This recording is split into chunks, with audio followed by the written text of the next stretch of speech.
John 13, 14 through 17. If I then, your Lord and teacher, have washed your feet, you also ought to wash one another's feet. For I have given you an example that you should do as I have done to you. Most assuredly, I say to you, a servant is not greater than his master, nor is he who is sent greater than he who sent him. If you know these things, blessed are you if you do them. Jesus is passing us the towel.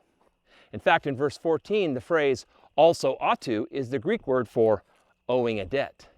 Jesus has forgiven us so much, served us so much, loved us so much that we owe it to him to forgive, serve, and love others.